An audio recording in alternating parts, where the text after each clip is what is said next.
ನಮಸ್ಕಾರ ವೀಕ್ಷಕರೇ, ನೀವು ನೋಡ್ತಾ ಇದ್ದೀರಾ ಗ್ಯಾರಂಟಿ ನ್ಯೂಸ್. ನಾನು ರಾಮ್ ಬಡ್ಗೇರ್.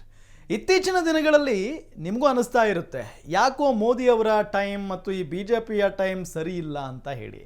ಇಷ್ಟು ವರ್ಷಗಳ ಕಾಲ ತಾವು ಮಾಡಿದ್ದೇ ಅಧಿಕಾರ, ತಾವು ತೋರಿಸಿದ್ದೇ ಸತ್ಯ ಅಂತ ಹೇಳಿ ಅನ್ಕೊಂಡು ಬರ್ತಾ ಇದ್ದಂಥ ಬಿಜೆಪಿಗೆ ದೇಶಾದ್ಯಂತ ಜನ ಮರ್ಮಾಘಾತ ಕೊಡ್ತಾ ಇದ್ದಾರೆ. ಯಾಕೋ ಬಿಜೆಪಿಯನ್ನ ನಂಬುತ್ತಾನೆ ಇಲ್ಲ ಅನ್ನೋದು ಒಂದು ವಿಚಾರ ಮುನ್ನೆಲೆಗೆ ಬರ್ತಾ ಇದೆ. ಯಾಕೆ ಅಂತ ಹೇಳಿದರೆ, ಬಿ ಜೆ ಪಿ ಎಲ್ಲೇ ಸ್ಪರ್ಧೆ ಮಾಡಿದರೂ ಕೂಡ ಅಲ್ಲಿ ಅವರು ಅಂದುಕೊಂಡಷ್ಟು ನಿರೀಕ್ಷೆಗೆ ತಕ್ಕಷ್ಟು ಕ್ಷೇತ್ರಗಳನ್ನು ಗೆಲ್ಲೋದಕ್ಕೆ ಸಾಧ್ಯ ಆಗ್ತಾ ಇಲ್ಲ ಇತ್ತೀಚಿನ ದಿನಗಳಲ್ಲಿ. ಫಾರ್ ಎಕ್ಸಾಂಪಲ್, ಲೋಕಸಭೆ ಚುನಾವಣೆ ಆಯಿತು ಈ ವರ್ಷ. ಲೋಕಸಭೆ ಚುನಾವಣೆ ಬಹುಮತನೇ ಬರಲಿಲ್ಲ ಬಿ ಜೆ ಪಿಗೆ. ಉತ್ತರ ಪ್ರದೇಶದ ಜನ ಕೈ ಬಿಟ್ಟುಬಿಟ್ರು ಬಿ ಜೆ ಪಿಯನ್ನು, ಅಲ್ಲಿಗೆ ಮುಳುಗೋಗ್ಬಿಡ್ತು ಬಿ ಜೆ ಪಿ. ಬಹುಮತ ಬರದೆ ಬಿಜೆಪಿ ಗೌರ್ಮೆಂಟ್ ಅಲ್ಲಿ ಸ್ಥಾಪನೆ ಆಗಲಿಲ್ಲ, ಎನ್ ಡಿ ಎ ಗೌರ್ಮೆಂಟ್ ಅಲ್ಲಿ ರಚನೆಯಾಗಿದೆ. ಎನ್ ಡಿ ಎ ಗೌರ್ಮೆಂಟ್ ಅಕಸ್ಮಾತ್ ಆಗಿ ಆ ಸಣ್ಣ ಪುಟ್ಟ ಪಕ್ಷಗಳು ಬಿಜೆಪಿಯಿಂದ ಹೊರಗಡೆ ಬಂದಿದ್ದೇ ಆದರೆ ಅಲ್ಲಿಗೆ ಬಿಜೆಪಿಯ ಕತೆ ಮುಗೀತು. ಗಮನಿಸ್ತಾ ಹೋಗೋಣ ಬಿಜೆಪಿಯ ಕತೆ ಏನೇನು ಆಗ್ತಾ ಇದೆ ದೇಶದಲ್ಲಿ ಅಂತ ಹೇಳಿ.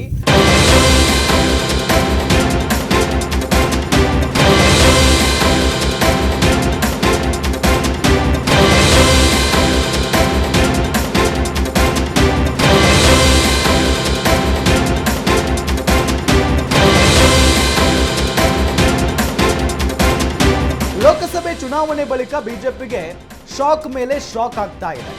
ಲೋಕ ಚುನಾವಣೆಯಲ್ಲಿ ಸೋಲಿನ ಬಳಿಕ ಒಂದೊಂದೇ ಆಘಾತವನ್ನ ಬಿಜೆಪಿ ನಾಯಕರು ಎದುರಿಸ್ತಾ ಇದ್ದಾರೆ. ಲೋಕಸಭೆ ಚುನಾವಣೆ ಸೋಲಿನ ಬಳಿಕ, ಸೋಲು ಅಂತಾನೆ ಹೇಳೋಣ, ಗೆದ್ದಿರಬಹುದು, ಬಹುಮತ ಬಂದಿಲ್ಲ, ಎನ್ ಡಿ ಎ ಬಹುಮತ ಅಂತ ಹೇಳಿ ಸರ್ಕಾರ ರಚನೆ ಆಗಿದೆ ಅಷ್ಟೇ. ಆದರೆ ಬಿಜೆಪಿ ಬಹುಮತ ಪಡೆದುಕೊಳ್ಳುವಲ್ಲಿ ವಿಫಲ ಆಯಿತು ಈ ಬಾರಿ. ಕಾಂಗ್ರೆಸ್ ಒಂದೊಂದೇ ಹೆಜ್ಜೆ ಮುಂದೆ ಬರ್ತಾನೆ ಇದೆ. ಇಂಡಿಯಾ ಒಕ್ಕೂಟದ ನಾಯಕರು ಮುಂದೆ ಬರ್ತಾನೆ ಇದ್ದಾರೆ.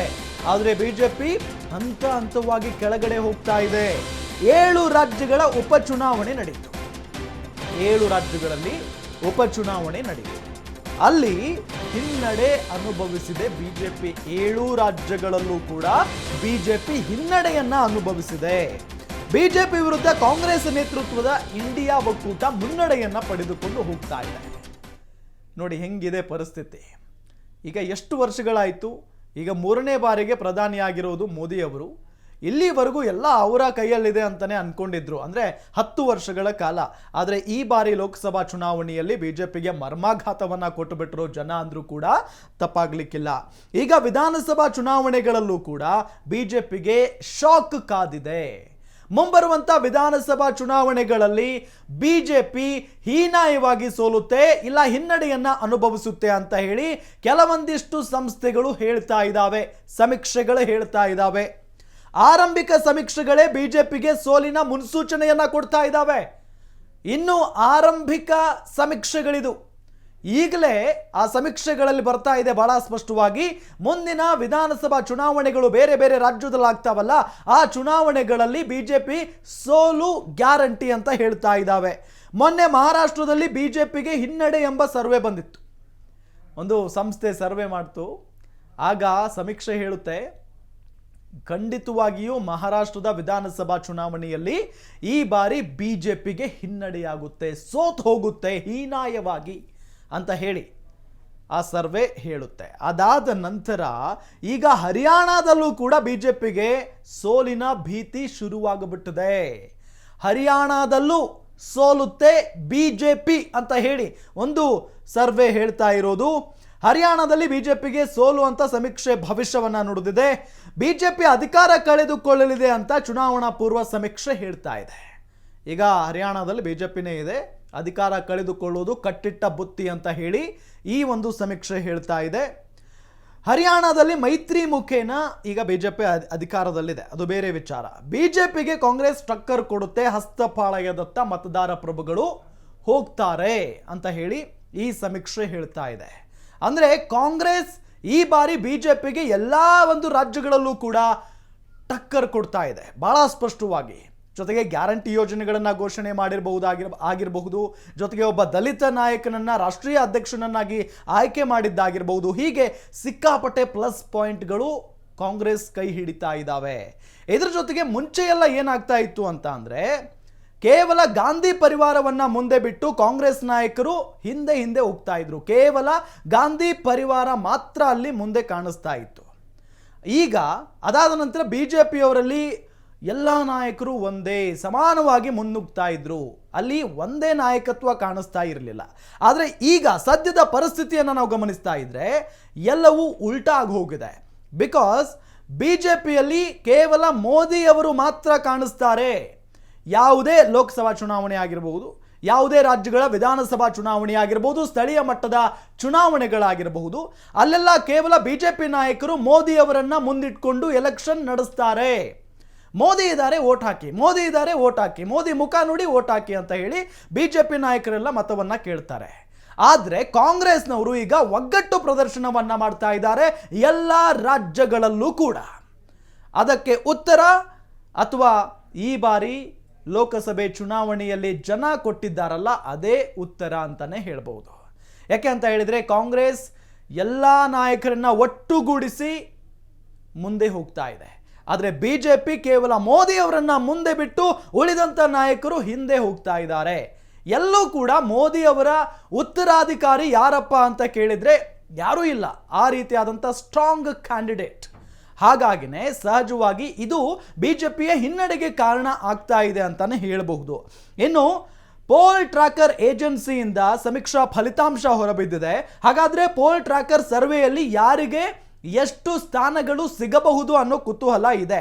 ಅದಕ್ಕಿಂತ ಮುಂಚೆ 2024 ನವೆಂಬರ್ನಲ್ಲಿ, ಅಂದರೆ ಇದೇ ವರ್ಷ ನವೆಂಬರ್ನಲ್ಲಿ ಹರಿಯಾಣ ಮತ್ತು ಮಹಾರಾಷ್ಟ್ರದ ವಿಧಾನಸಭಾ ಚುನಾವಣೆಗಳು ನಡೆಯುತ್ತವೆ. ಹರಿಯಾಣದಲ್ಲೂ ಕೂಡ ಬಿಜೆಪಿಗೆ ವಿರೋಧವಾಗಿದೆ ಅಲೆ, ಮಹಾರಾಷ್ಟ್ರದಲ್ಲೂ ಕೂಡ ವಿರೋಧವಾಗಿದೆ ಅಲೆ. ಮಹಾರಾಷ್ಟ್ರದಲ್ಲಿ ಇರಬಹುದು ಏಕನಾಥ್ ಶಿಂದೆ ಅವರ ಬಣ ಬಿಜೆಪಿಯ ಜೊತೆಗೆ ಮೈತ್ರಿ ಮಾಡಿಕೊಂಡು ಸರ್ಕಾರವನ್ನ ರಚನೆ ಮಾಡಿಕೊಂಡು ಅಧಿಕಾರವನ್ನ ಅನುಭವಿಸ್ತಾ ಇದೆ. ಆದರೆ ಎಲ್ಲೋ ಒಂದು ಕಡೆ ಕಾಂಗ್ರೆಸ್ ಕೂಡ ಅಲ್ಲಿ ಸಿಕ್ಕಾಪಟ್ಟೆ ಸ್ಟ್ರಾಂಗ್ ಆಗಿ ಬೆಳೀತಾ ಇದೆ. ತಳಮಟ್ಟದಿಂದ ಕಾರ್ಯಕರ್ತರನ್ನ ಅಥವಾ ತಳಮಟ್ಟದಿಂದ ಪಕ್ಷವನ್ನ ಸಂಘಟಿಸುವಂತ ಕೆಲಸವನ್ನ ಕಾಂಗ್ರೆಸ್ ಮಾಡ್ತಾ ಇರುವಂತ ಹಿನ್ನೆಲೆಯಲ್ಲಿ ಈ ಬಾರಿ ಮಹಾರಾಷ್ಟ್ರದಲ್ಲಿ ಕಾಂಗ್ರೆಸ್ ಅಧಿಕಾರದ ಚುಕ್ಕಾಣಿ ಹಿಡಿದ್ರೂ ಕೂಡ ಅಚ್ಚರಿ ಇಲ್ಲ ಅಂತ ಹೇಳಿ ಕೆಲವು ಸಮೀಕ್ಷೆಗಳು ಈಗಾಗಲೇ ಹೇಳಿಬಿಟ್ಟಿದ್ದಾವೆ. ಇನ್ನು ಹರಿಯಾಣದಲ್ಲೂ ಕೂಡ ಅಷ್ಟೇ. ಇದರ ಜೊತೆಗೆ 2025 ಜನವರಿಯಲ್ಲಿ ಜಾರ್ಖಂಡ್ ವಿಧಾನಸಭಾ ಚುನಾವಣೆ ನಡೆಯುತ್ತೆ. 2025 ಫೆಬ್ರವರಿಯಲ್ಲಿ ದೆಹಲಿ ಚುನಾವಣೆ ನಡೆಯುತ್ತೆ, ರಾಜಧಾನಿಯಲ್ಲಿ ಎಲೆಕ್ಷನ್ ನಡೆಯುತ್ತೆ. ಇಲ್ಲಿಯೂ ಕೂಡ ಎಲ್ಲೊಂದು ಕಡೆ ಭಯ ಇದ್ದೇ ಇದೆ ಬಿಜೆಪಿಯವರಿಗೆ. ಅಷ್ಟು ಸುಲಭ ಅಲ್ಲ ಈ ರಾಜ್ಯಗಳನ್ನ ಬಿಜೆಪಿ ಗೆಲ್ಲೋದು ಅಂತ ಹೇಳಿ ಸಮೀಕ್ಷೆಗಳು ಹೇಳ್ತಾ ಇದ್ದಾವೆ. ಯಾಕೆ ಹೀಗಾಗ್ತಾ ಇದೆ ಹಾಗಾದ್ರೆ ಬಿಜೆಪಿಯಲ್ಲಿ? ಏನು ಕಾರಣ? ಯಾಕೆ ಇಷ್ಟು ಹಿನ್ನಡೆಯನ್ನ ಬಿಜೆಪಿ ಅನುಭವಿಸ್ತಾ ಇದೆ ಅಂತ ಹೇಳಿ ಸ್ವತಃ ಬಿಜೆಪಿಯವರೇ ಮನನ ಮಾಡ್ಕೊಳ್ತಾ ಇದ್ದಾರೆ. ಚರ್ಚೆ ಮೇಲೆ ಚರ್ಚೆಯನ್ನ ಮಾಡ್ತಾ ಇರೋದು ನಾವು ಗಮನಿಸ್ತಾ ಇದ್ದೀವಿ.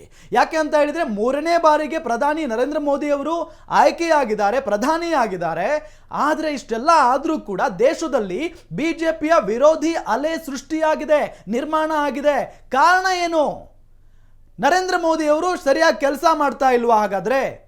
ಅಥವಾ ನರೇಂದ್ರ ಮೋದಿ ಅವರ ಸಂಪುಟದಲ್ಲಿರುವಂಥ ಸಚಿವರು ಕೆಲಸ ಮಾಡ್ತಾ ಇಲ್ವಾ? ಅವರ ಸಂಸದರು ಕೆಲಸ ಮಾಡ್ತಾ ಇಲ್ವಾ ಅಂತ ಹೇಳಿ ಹಲವಾರು ಪ್ರಶ್ನೆಗಳು ಇದ್ದೇ ಇದ್ದಾವೆ. ಆದರೆ ಇಲ್ಲಿ ನಾಯಕತ್ವದ ಕೊರತೆ ಸ್ಥಳೀಯ ಮಟ್ಟದಲ್ಲಿ, ರಾಜ್ಯ ಮಟ್ಟದಲ್ಲಿ ಎದ್ದು ಕಾಣಿಸ್ತಾ ಇದೆ ಬಿಜೆಪಿಗೆ ಅನ್ನೋದು ಒಂದು ವಿಚಾರ ಮುನ್ನೆಲೆಗೆ ಬಂದಿರೋದು. ಕೇವಲ ಮೋದಿ ಹೆಸರು ಹೇಳ್ಕೊಂಡು ಎಲೆಕ್ಷನ್ ಮಾಡ್ತೀನಿ, ಕೇವಲ ಮೋದಿ ಹೆಸರು ಹೇಳಿಕೊಂಡು ಅಧಿಕಾರವನ್ನು ಅನುಭವಿಸ್ತೀನಿ ಅಂತ ಅಂದರೆ ಅದನ್ನು ಜನ ಒಪ್ಪೋದಕ್ಕೆ ರೆಡಿ ಇಲ್ಲ.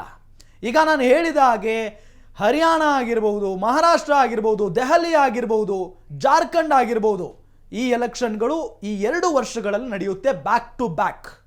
ಈ ಎಲೆಕ್ಷನ್ ಗೆಲ್ಲೋದು ಅಷ್ಟು ಸುಲಭ ಅಲ್ಲ ಅಂತ ಹೇಳಿ ಸಮೀಕ್ಷೆಗಳು ಬಹಳ ಸ್ಪಷ್ಟವಾಗಿ ಹೇಳಿಬಿಟ್ಟಿದ್ದಾವೆ. ಹಾಗಾಗಿ ಬಿಜೆಪಿಯವರಿಗೆ ನಡುಕ ಶುರುವಾಗಿದೆ. ಕಾರಣ ಏನೇ ಇರಬಹುದು, ಆದರೆ ಒಂದಂತೂ ಮೇಲ್ನೋಟಕ್ಕೆ ಬಹಳ ಸ್ಪಷ್ಟವಾಗಿ ಗೊತ್ತಾಗ್ತಾ ಇದೆ. ಕಾಂಗ್ರೆಸ್ ಎಲ್ಲಾ ನಾಯಕರನ್ನ ಒಟ್ಟುಗೂಡಿಸಿಕೊಂಡು ಹೋಗ್ತಾ ಇದೆ ಎಲೆಕ್ಷನ್ಗೆ.